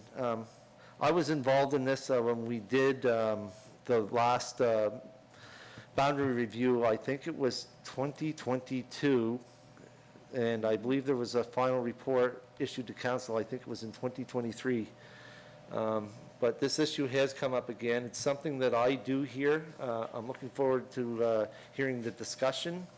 I have my own personal beliefs, but at the end of the day, this is government for the residents in the Municipality District of Yarmouth, and we're going to see where we're going to go with this. So Deputy Warden, I guess you're going to start off. Yeah, so again, we talked about this during our strategic plan, and placed on the strategic plan is something that we'd like to investigate further. I think it's a good idea to investigate it further. Having said that, I think people, the residents of the municipality of Yarmouth should have a big say in whether we move forward with such a big change, moving from a warden system to a mayoral system. And one of the recommendations which I favor, which is 3, would have 6 ridings and a mayor, so that wouldn't change the number of people around the table, so it wouldn't add, well, if it was any, I don't know if they'd add any additional cost or not, maybe not a lot. That was one of the concerns raised, cost and so forth, in the letter from the resident. I guess the cost is mainly around reaching out to people and so forth, but under 3, it would be a fairly simple question. It would be something like, and again, that would be determined by somebody else and approved by council, but it would be something like, well, do you want to have a say in electing directly the head of council, each individual person, or do you want to leave it up to the 7 folks that are elected under a current system choosing a warden? I think the strength of a mayoral system is the mayor comes from every district and not just one district. And for me personally, I will say that I do favor a mayoral system, mainly for that reason. Not much difference in obviously cost, because we'd still have the same number if we chose the third option, we'd have the same number of councillors and so forth, 6 and 1, yeah. It would make each of the electoral districts a little bit bigger, but I was talking to a lady, a councillor from the city of Toronto just a few days ago, and she has 130,000 residents, so we'd be going from like 1,300 or 1,400 maybe to, I don't know, 1,600 or 1,700 or something like this, or 1,500, whatever, however the numbers round out. But having said that, I'll move that that the municipality of the District of Yarmouth discuss at the regular council adopting, asking the eligible electors in the municipality if they want to elect the head of council directly. If the residents indicate they want to elect their head of council, proceed to undertake a boundary review to consider a mayor elected at large and 6 district councillors retaining the council size of 6. This process is a streamlined version of process number 2 in the report above, taking less time and resources. Okay, motion on the floor. Do I have a seconder? Seconded by Councillor Phil Mooney. Discussion on the motion. Councillor Jim Baxter, I believe you're first. My discussion is a question on the history of what was put forth to the electors. Was it just a question of 6 and 1 or no cost? Because the letter that we received said that there was a challenge in adding an additional cost. So I guess in 2022, if questions were posed to the electors, I'm looking for what did we ask them? How much information did we gather? I can speak to that, Mr. Chair. Yes, go ahead, Madam CEO. So in 2022, the municipality undertook the legislatively required boundary review. So every 8 years in Nova Scotia, municipalities have to take a look at the boundaries for elected officials. And the primary reason for that is to ensure parity between electoral districts. So no one district has a significant amount of more electors than another, and that ensures that representation remains as equitable as possible. I think the margin of error is like 5% or something like that. So you balance geography with the number of electors, and you try to keep each elected official with roughly the same number of electors that they need to support during the course of their term. In addition to that, electoral boundaries should endeavor to keep communities of interest together. So if there's an African Nova Scotian community, the province really doesn't want to see that community broken up into different electoral boundaries. They like to see that community be able to stay together and work as a community under the democratic system. So part of the process of the boundary review is to go to the public and talk to them about their council, the size of their council. Do they want a bigger council, smaller council? And in 2022, the council of the day asked the consultants to also have conversations about a mayor. How did people feel about a mayor? The problem we ran into in 2022 was the poor response rate.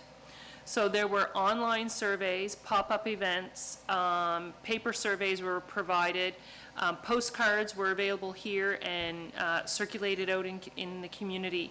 We had 37 responses to the online survey, 0 paper responses submitted, and 16 response cards were received. And so it's really not a large enough sample size to kind of draw a significant conclusion. There are tools available to the municipality to get a better sample size to gauge the desires of the electors. This is for the electors in the municipality. So a company could be hired to do a random sampling by telephone of electors. We could go so far as to hire IntelliVote and give people the right to vote on the question. There are ways about trying to get a better sense of where is the community at on this issue. And if there's an appetite to look at a mayor, then it's a boundary review outside of your powers in the MGA. It's a boundary review to say, okay, if the community really doesn't want a larger council, but they want to choose their head of council as individuals, all 3,800 eligible electors, then you have to try to keep the size at 7. So if they want to elect a mayor, but they don't want a bigger council, then that's 6 + 1. So that's a boundary review, because that's taking 7 districts and making them into 6. So that's why the request for decision is positioned the way it is. Now, council has the right, under the Municipal Government Act, to simply by way of a motion to say, no, we're going to move to a mayor system, but that's 7+1. That's comes to 8 councillors. So that's why I had to present the options to council and figure out, you want to explore this, it's in your strategic plan, but how do you want to explore it? What's the framework and the methodology you want to use? Well, I guess, and you answered my question. My question was in around what happened in 2022 and what was the response, and it sounds like we didn't get enough to really have a clear response. Okay, thank you. Councillor Phil Mooney, then I'm going to speak on that. Oh, thank you, Mr. Warden. Just looking around the table, I think I was the only one around here that's ever been a mayor. And numerous times between 2008 and 2012, I received questions or queries from across the province or Atlantic Canada or from other government agencies. There was a tragedy in Argyle, and they called me up from Toronto, and they asked me questions about this incident, and I said, I'm not the representative for that area. I said, but you're the mayor of Yarmouth. I said, I'm the mayor of the town of Yarmouth, but I'm not the mayor of the municipality of I'm not the mayor of Yarmouth County. But there's a warden for that. Well, what's that? I said, that's the warden's another name for mayor for that municipality, but I want to talk to the mayor. I said, actually, if you think about it in a broader sense, is the mayor, and the one that they're always contacting, didn't make any difference what it was, a fisheries-related issue, accidents, comments on government policy, there's a whole range of different things, is the town of Yarmouth is the smallest entity. We're the commercial enterprise or the hub of southwestern Nova Scotia, but right here in the municipality of the District of Yarmouth, we're the largest population-wise, right? So I think everybody probably around the table would agree that if we ever went to a mayor system, we would do 6+1. But I think the hardest part, and Councillor Baxter brought it up, is how do we communicate with the residents to see what they want? Maybe the answer was in 2022, when you got, how many altogether, if you add them up, Victoria? 53 people. That might be our answer, but we're in a different situation. Municipal government is I was elected in 84 or 83, and the difference in municipal government between, I think, 83 and 87 when I was there, and when I got reelected in 2008, were night and day, and between 2008 and today are night and day again. And I think in another 5 or 6 or 7 years, you're going to see another drastic shift in municipal government. Municipal government's the closest to the people. We see residents every day where somebody like a Chris Donchemont or a Nick Hilton might see him on a weekend, or somebody that has a district like Chris that goes from almost from Berwick to Charlesville. You might see him once every 6 months, or you might see him once a year. So everybody always has a question for a municipal politician. And I think it's the getting the information out to the people. And some people might not see a value in it, but I think I can see a value in it when it comes to, perceived, because Kings, they got 70 or 80,000 people. They went from a warden system to a mayor system. Hants, warden system to a mayor system, right? So there's a Colchester, same thing, warden to mayor. There's all these municipalities across the province. Lunenburg, District of Lunenburg, warden to mayor. So there's other municipalities much larger than us that have done it. So I think it's a good idea myself. I'd like to see it. But it's something that we have to engage the public with, and I think this would bring them out to have that discussion. I don't think it would cost any more. The initial contact would be the main cost, but after that, I could see it would be 6+1, and we already know what the warden makes. We already know what the councillors make, and I don't think there would be any added wage increases when it comes to shifting the mayor, warden to mayor, or keeping it the same.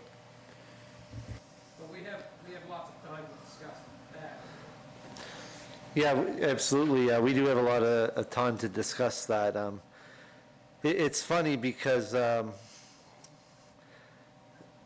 I hear this comment every day, and Councillor Phil Mooney brought up a good point in regards to the media trying to contact the mayor for something that happened in Argyle. It's, the difference between a mayor and warden is only the way that we're elected, period. We have the same duties. We're the spokesperson at council.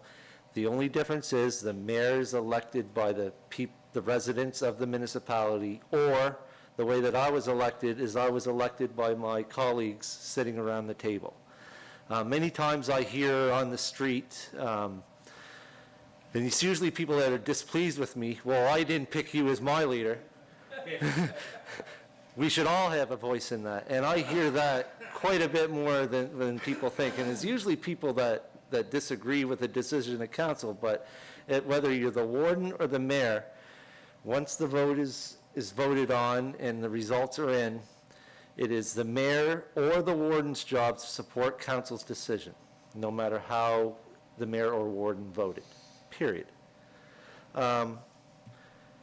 One thing that I find, and I'm speaking on a personal note, I'll never forget being first elected in 2008, and I never realized that the councilors picked the warden. And I'll never forget, there was a couple people at the time that were going around looking for the position. And the first thing I thought of at the time is it puts a new council divided right at the very beginning if there's more than one person running. That always bothered me, and to this day, even after going through it actually 3 times, because I wanted to run for warden my 3rd term in, and I didn't win at the time. And I always found it put a little bit of division in a council at the very beginning. And really at the very beginning is when you're trying to build yourself up as a team to work together, to disagree. But to me, personally, it left a bad taste in my mouth. There's also concerns that I have with the mayoral system. You very well may get someone, because when you run as a mayor, you not only run in your own district as we have now, you run across the whole municipality of the District of Yarmouth. So that means all the way from North Kemp, all the way down to Pinckney's Point, out to Cape Verschoux, and back up to Port Maitland. That is a large area. Like, it's well over 50 kilometers from North Kemp all the way down to Pinckney's Point. And that right there, in my personal opinion, in some ways would leave out a lot of people, because that, let's face it, it will take quite a bit of money to run that. When you run a smaller district, it does not take as much time and effort. You're more closely related, usually, typically, to the district you run in. You're better known. It's a tough decision. I myself, as a deputy warden, stated personally lean more towards the mayoral system. It's my own, I could be, for me, it really, I'm indifferent on which way the council decided or the residents decide to go. Someone said to me, they seen this on the agenda, they said, oh, you're going to sit there and say, oh, you're just trying to protect your job. No. I believe in council that works together, and I don't want to see a council that's split at the very beginning, because this council has turned out quite well. Other councils I've been involved with have not. And this is my perspective. There's pros and cons to both, but it was funny because the former mayor of the town of Yarmouth, who is now councillor in Municipality District of Yarmouth, had a very good insight in regards to that story he told about the media calling the mayor. It's only a term. Do you realize that there's not wardens all across Canada or even North America? In other areas, they're called reeves. So that right there.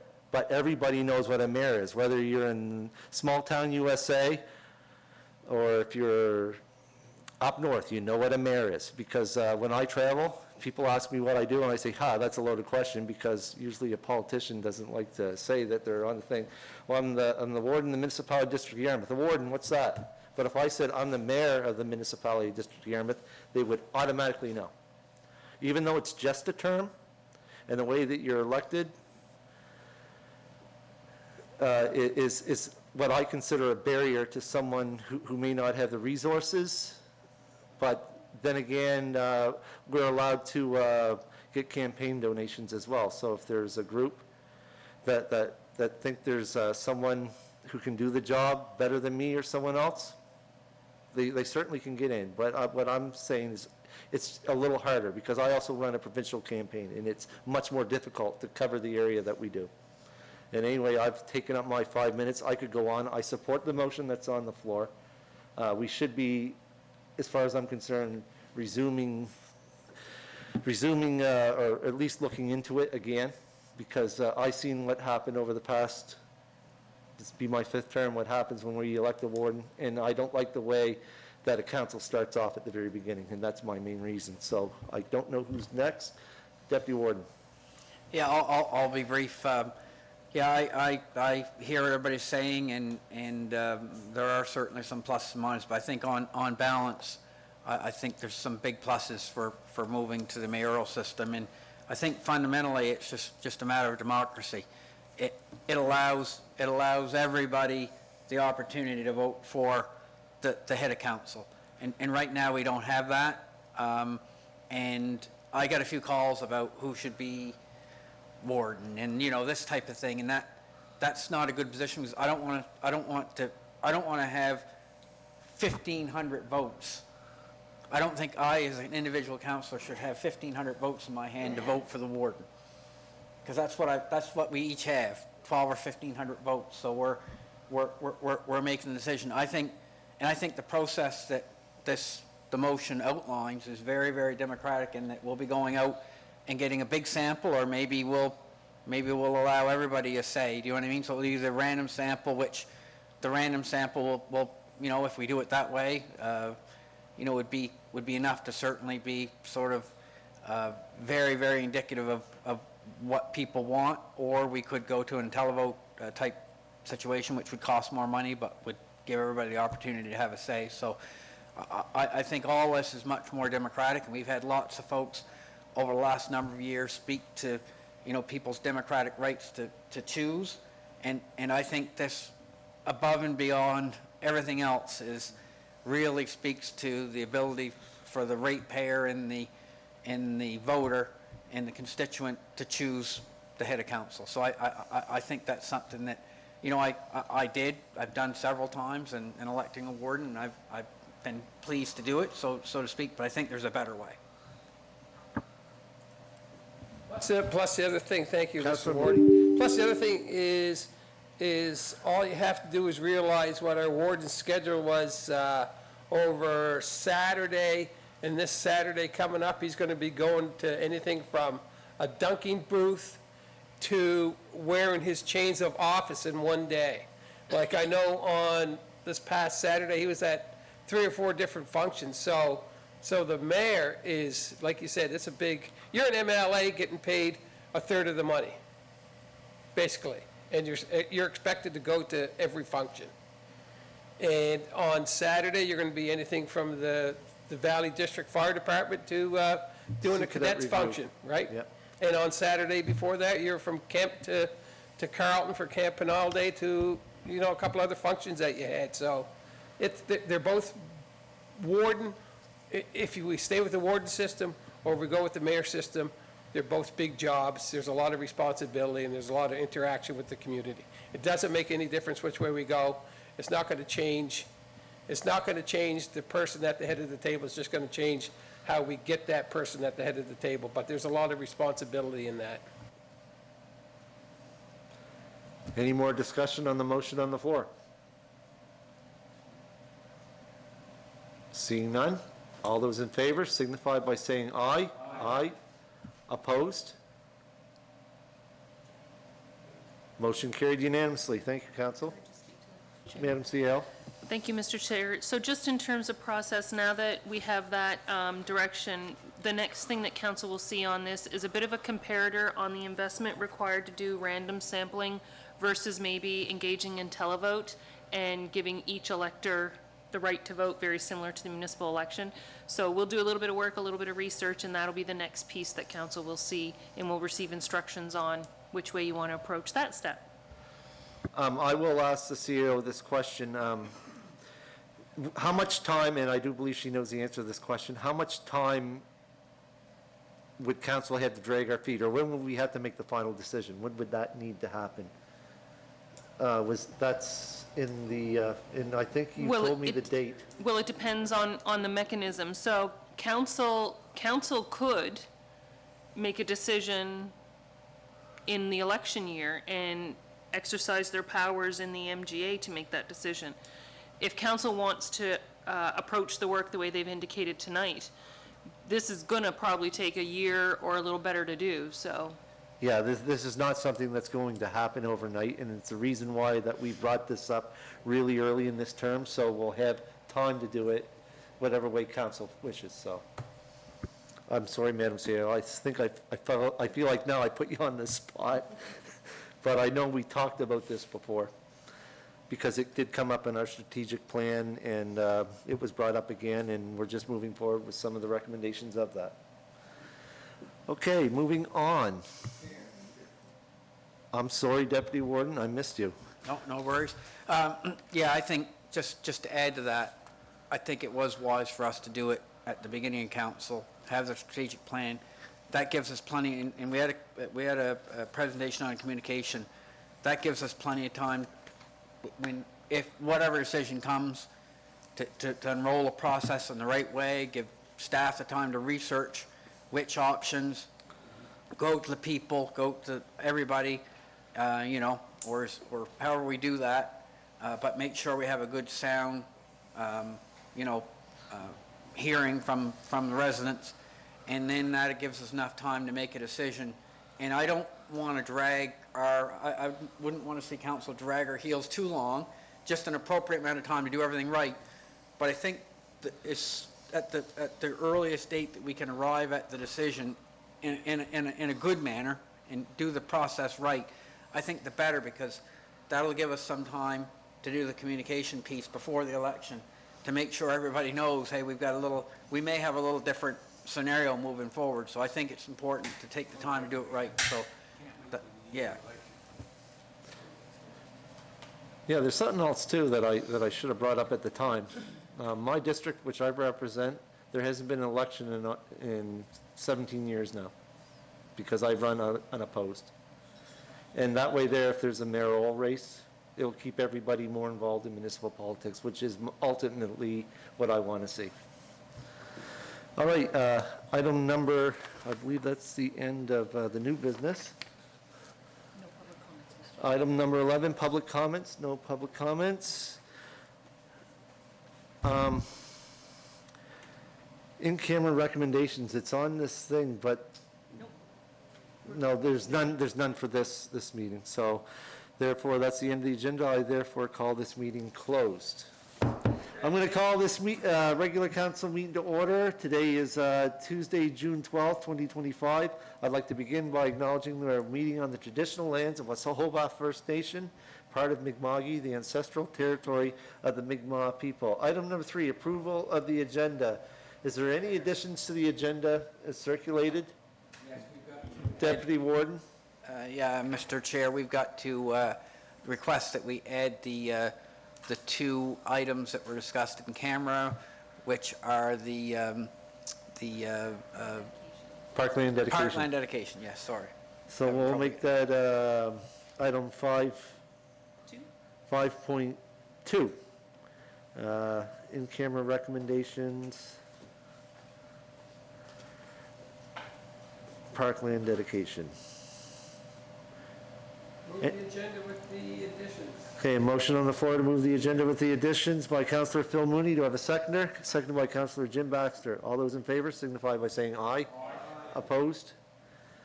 Motion carried unanimously. Thank you, Council. If there's any declaration of conflict of interest in these two items, please notify me. And if you declare a conflict, I'll make sure your name is recorded in the minutes, and that I ask that you step away from the table. Item number 5, the 2025 tax bill due date. Madam CEO? Thank you, Mr. Chair. So last month, I let council know that due to the switchover in the accounting system, it was possible that the bills wouldn't get out as early as usual, and in fact, that has happened. The tax bills are printed, but they won't be out in the mail until next week. So council's tax collection policy in Part 3 reads that the municipality will issue an annual tax bill with a due date of June 30th. So, Mr. Chair, I'm asking council this evening for a resolution to amend the due date for the 2025 tax bills to July 31st, 2025. Councilor Daniel Muse. I make that a motion, what Madam CEO just said. Is there something to be read out in that regards? I think Jenny got it. Yeah, okay. Yep. Okay, a motion on the floor by Councilor Daniel Muse, seconded by Councilor Phil Mooney. Comments, questions? Yeah, Councilor Phil Mooney. To the CAO, Victoria, is there anything that's, we don't have anything in the printed bill itself that's going to be an extension, right? So that's where we're going to have to use Mark to his fullest capabilities? So it'll be a couple of things, yep. So people start calling us after April 1st and ask how much their taxes are going to be anyway, because other units are getting bills out. We've got people who have called in the last week or so and wanted to know what their taxes were. So money's coming in, but generally speaking, people would be looking for the bills probably last week. So they're not going to go out to next week. So there will be a communications plan, and then the bills will say that they're due July 31st instead of June 30th. So it will be a multi-pronged approach, and then interest will start accruing at the end of August. Yeah. Any more discussion? Seeing none, all those in favor signify by saying aye. Aye. Opposed? Motion carried unanimously. All right, moving on, item 5.2, the in-camera recommendations regarding parkland dedication. I believe there's two. Who would like to make that a motion? Deputy Warden, you have the floor. Yes, there are two parkland dedication motions coming out of the in-camera session. The first being file 10011. It applies to PID 90129-073, and the amount of the parkland dedication in lieu of property is $1,285. So Okay. I'll move that we accept that as for parkland dedication. Okay, a motion on the floor. Do I have a seconder? Seconded by Councillor Lauren Cushion. Discussion? Seeing none, all those in favor signify by saying aye. Aye. Opposed? Motion carried unanimously. Second one, Deputy Warden, you And the have that? second one applies to file 10010, PID 901-50616, and it's the amount of $2,700, and of course it's in lieu of property, and I'll move that municipality of the District of Yarmouth accept the $2,700. Okay, a motion on the floor. Do I have a seconder? Seconded by Councillor Jim Baxter. Discussion? Seeing none, all those in favor signify by saying aye. Aye. Opposed? Motion carried unanimously. Public comments? We don't have public with us anymore. All right, Trevor, another whack of that microphone. all right, since that's the end of the agenda, I therefore call this meeting closed. Thank you, everyone.